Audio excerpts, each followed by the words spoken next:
जो आज डिस्कस करना है कॉम्बिनेशन ऑफ रेजिस्टेंसेस। सबसे पहले डिस्कस करते हैं सीरीज रेजिस्टेंसेस। सीरीज कॉम्बिनेशन तब रहता है बेटा रेजिस्टेंसेस का जब रेजिस्टेंसेस ऐसे कनेक्टेड हों कि सेम करंट फ्लो करे सब में। तो जितनी करंट यहाँ पे आई जा रही है, ये आई करंट आई, यही करंट तीनों रेजिस्टेंसेस में है, तो ये सीरीज कॉम्बिनेशन कहलाएगा। सीरीज कॉम्बिनेशन में करंट सभी में सेम होगा, लेकिन सभी के अक्रॉस पोटेंशियल डिफरेंस अलग अलग है, V1, V2, V3। तो बेटा सभी के लिए अगर ओम्स रूल लगा दोगे तो V1 equals to IR1, V2 equals to IR2 और V3 इक्वल्स टू IR3। यहाँ से हम देखते हैं कि बेटा जितना पोटेंशियल डिफरेंस हम अप्लाई करते हैं वही इन तीनों के अक्रॉस आता है। तो हम कहते हैं V equals to V1 plus V2 plus V3, ये और V1, V2, V3 हम यहाँ से पुट कर देते हैं तो ये आ जाता है। V by I equals to हो जाएगा R1 plus R2 plus R3, और V अपॉन आई क्या है हमारा। आप इसको ऐसे समझो कि अगर किसी सर्किट में V वोल्ट की बैटरी लगी हुई है, करंट आई है और उसमें हमने R इक्विवेलेंट रेजिस्टेंस लगा दिया, तो V बाई आई क्या होगा, R इक्विवेलेंट।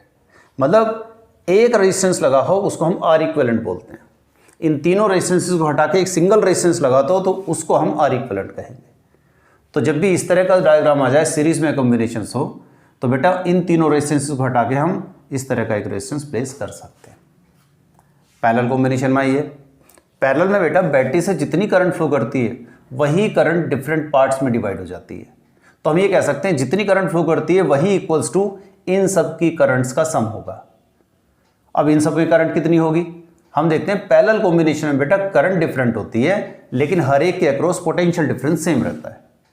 तो पोटेंशियल डिफरेंस कितना, जितना हमने बैटरी से कनेक्ट किया है। तो इसके अक्रॉस भी V, इसके अक्रॉस भी V, इसके अक्रॉस भी V।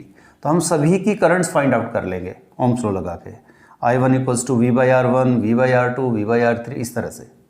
उसके बाद तीनों करंट्स का सम क्या होगा, I। तो हमने तीनों करंट का सम ये फॉर्मूले यहाँ पे पुट कर दिए। I by V equals to 1/R1 plus 1/R2 plus 1/R3। हमें पता है V बाई आई क्या होता है, R इक्विवेलेंट। इसको अगर रेसिप्रोकल कर देंगे तो I by V equals to 1/R equivalent. तो ये हमारी टर्म होगी 1/R equivalent equals to 1/R1 plus 1/R2 plus 1/R3।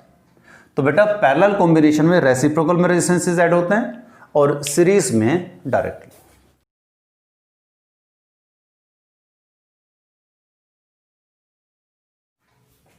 इस वीडियो में हम लोग डिस्कस करेंगे बच्चों relation between EMF, terminal potential difference and internal resistance. ये इनकी डेफिनेशंस आप समझते ही होंगे बेटा। EMF क्या है, किसी भी नई बैटरी को लेके आओ या नई सेल को लेके आओ, उसके पॉजिटिव और नेगेटिव टर्मिनल के बीच का जो पोटेंशियल डिफरेंस है वो EMF कहलाता है। जब करंट फ्लो नहीं करती, मतलब ये है कि हम उससे करंट फ्लो नहीं कराएंगे और उसके दोनों टर्मिनल के बीच में जो पोटेंशियल डिफरेंस देखेंगे उसको हम EMF कहेंगे।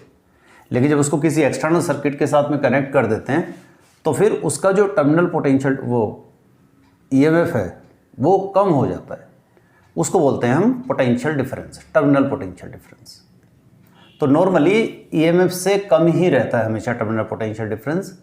और इंटरनल रेजिस्टेंस क्या बेटा, बैटरी का रेजिस्टेंस, क्योंकि जब आयंस एंड इलेक्ट्रॉन्स सब मूव करते हैं तो बैटरी के अंदर भी एक रेजिस्टेंस प्रोड्यूस होता है जिसको हम इंटरनल रेजिस्टेंस कहते हैं। इन सब के बीच में रिलेशन है।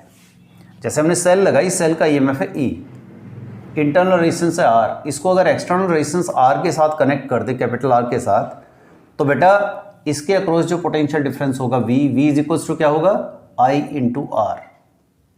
ठीक है। इस सर्किट में टोटल रेजिस्टेंस कितना हुआ, capital R plus small r, तो टोटल रेजिस्टेंस हो गया। अब आपसे पूछे करंट कितनी है, तो I is equals to V by R। V कितना, इसका EMF, तो EMF upon R plus R। तो ये तो होगी बेटा करंट। इसको मैनिपुलेट करो, R प्लस R को इधर लाओ, IR plus IR is equals to E। IR क्या होता है, पोटेंशियल डिफरेंस अक्रॉस रेजिस्टेंस, तो उसको मैंने V ले लिया, तो V इज इक्वल्स टू इस IR को उधर ले जाओ, E माइनस IR हो गया। तो ये रिलेशन है VE और R में। यहाँ पे आप देखेंगे हमेशा V छोटा ही रहेगा EMF से। अगर हम V और I के बीच में ग्राफ बनाए तो ग्राफ इस तरह का बनता है बेटा। जब सर्किट में करंट जीरो होती है उस वक्त का जो पोटेंशियल डिफरेंस है हम उसको कहते हैं EMF। जैसे जैसे करंट फ्लो कराते हो पोटेंशियल डिफरेंस कम होता जाता है, और एक टाइम ऐसा आता है जब पोटेंशियल डिफरेंस कम हो जाता है उस वक्त करंट मैक्सिमम होती है। तो जब करंट जीरो है, इस पॉइंट पे करंट जीरो है, तो उस वक्त V किसके इक्वल है, EMF के इक्वल है। और जब V जीरो है बेटा, V जीरो है इस पॉइंट पे, तो करंट कितनी होगी, E/R। ये कैसे निकला E/R, आप यहां से देख सकते हो। उसके बाद मैक्सिमम पावर डिसिपेशन, ये सब फॉर्मूले की फॉर्म में याद रखने, क्योंकि ये सब मैंने इसलिए लिखा है क्योंकि इस पे CBSE में क्वेश्चंस आए हैं। किसी भी सर्किट में मैक्सिमम पावर का डिसिपेशन कब होता है, जब एक्सटर्नल रेजिस्टेंस और इंटरनल रेजिस्टेंस इक्वल हो जाते हैं। इस बात को ध्यान रखेंगे बेटा, एक क्वेश्चन भी है इसके ऊपर, कई बार आ चुका। अच्छा, चार्जिंग के केस में क्या होता है, चार्जिंग के केस में जैसे हम बैटरी से हम करंट ले रहे हैं, बैटरी करंट निकाल रही है, लेकिन जब हम बैटरी को चार्ज करते तो हम करंट उसको देते हैं, तो करंट की डायरेक्शन उल्टी हो जाती है, तो इसलिए V = E या माइनस की जगह प्लस हो जाता है। तो बेटा एक चार्जिंग का केस ऐसा है जहां पे V EMF से ज़्यादा होता है। एक सीरीज पैरेलल कॉम्बिनेशन है सेल्स के, तो सीरीज में EMF को हम डायरेक्टली ऐड कर देते हैं, E1 + E2 + E3, और R इक्विवेलेंट जैसे रेजिस्टेंसेस ऐड करते हैं वैसे ही इंटरनल रेजिस्टेंस भी ऐड कर देते हैं। पैरेलल कॉम्बिनेशन में थोड़ा सा फॉर्मूला डिफरेंट है, E equivalent upon R equivalent equals to E1 + R1 E2 + R2 EN/Rn, और इंटरनल रेजिस्टेंस का जो समेशन है वो वैसे ही है जैसा पैरेलल में हम करते हैं normally, 1/R equivalent equal to 1/R1 + 1/R2, इस तरह से।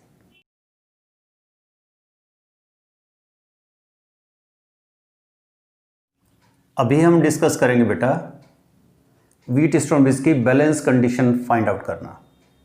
आप देख रहे हैं ये स्क्वायर की फॉर्म में बैलेंस व्हीटस्टोन ब्रिज है, 4 रेजिस्टेंसेस हैं, एक डायगोनल पे गैल्वेनोमीटर लगा हुआ है और एक डायगोनल पे बैटरी लगी हुई है। हम इस व्हीटस्टोन ब्रिज को बैलेंस तब कहेंगे जब गैल्वेनोमीटर में डिफ्लेक्शन 0 हो जाए, मतलब B और C के बीच में करंट फ्लो ना करे। गैल्वेनोमीटर में डिफ्लेक्शन होने का मतलब है, डिफ्लेक्शन 0 होने का मतलब है कि इसमें करंट नहीं है, करंट नहीं है तो इसका मतलब IG 0 है, इसका मतलब B और C का पोटेंशियल इक्वल होगा। ठीक है, हमें फाइंड आउट करना। चलिए मान लीजिए यहाँ से I करंट चलती है बेटा, I में से I1 इस तरफ चलेगी, तो बची कितनी I - I1 जो इधर आएगी। इस पॉइंट पे जाने के बाद में इस I1 में से IG इधर आ गई, तो बची कितनी I1 - IG जो इधर जाएगी। यहाँ से IG आएगी, यहाँ से I - I1 आएगी, दोनों मिलके I - I1 + IG, क्योंकि दोनों का एडिक्शन होगा, वो करंट इधर चली गई। I1 - IG इधर आ गई, दोनों मिलेंगी, दोनों का सम करके देखो ये I आ जाएगा। तो ये तो हो गया हमारा किरचॉफ्स का फर्स्ट लॉ लगा के हमने करंट फाइंड आउट कर ली। अब हमें लगाना है लूप लॉ। तो एक लूप देखते हैं ABCA, इस लूप में ABCA में आप किरचॉफ्स का सेकंड लॉ लगा दो। तो देखिए यहाँ से I1 R1, क्योंकि करंट की डायरेक्शन में तो माइनस आएगा, फिर B से C ये हो गया IG × G, ये भी माइनस आएगा, और फिर ये करंट के अपोजिट है तो इन दोनों का प्रोडक्ट प्लस में आएगा, = 0। फिर दूसरी लूप देखो BDCB, इस लूप में ये करंट की डायरेक्शन में चल रहे हो आप, तो इन दोनों का प्रोडक्ट माइनस में, फिर ये करंट के अपोजिट हो गए तो प्लस में, यहाँ करंट के अपोजिट हो ये भी प्लस में, IG × G = 0। अब बेटा हमने कहा कि व्हीटस्टोन ब्रिज बैलेंस तब होगा जब IG 0 होगी। IG 0 होने का मतलब इन दोनों इक्वेशंस में IG को 0 पुट करो। पहले इसमें करके देखते हैं, जहाँ भी IG है वो 0, तो ये बचा और ये बचा, ये हमने लिख लिया, यहाँ से थर्ड इक्वेशन बना दी। इसी तरह से सेकंड इक्वेशन में भी IG को 0 पुट करो, वहाँ से हमने ये फोर्थ इक्वेशन ले ली। थर्ड को 4 से डिवाइड कर दो तो हम देखते हैं ये रेशो आती है R1/R2 = R3/R4। तो इसका मतलब ये है कि बेटा जब इस गैल्वेनोमीटर में करंट 0 होगी तो उस वक्त ये कंडीशन सेटिस्फाई होगी।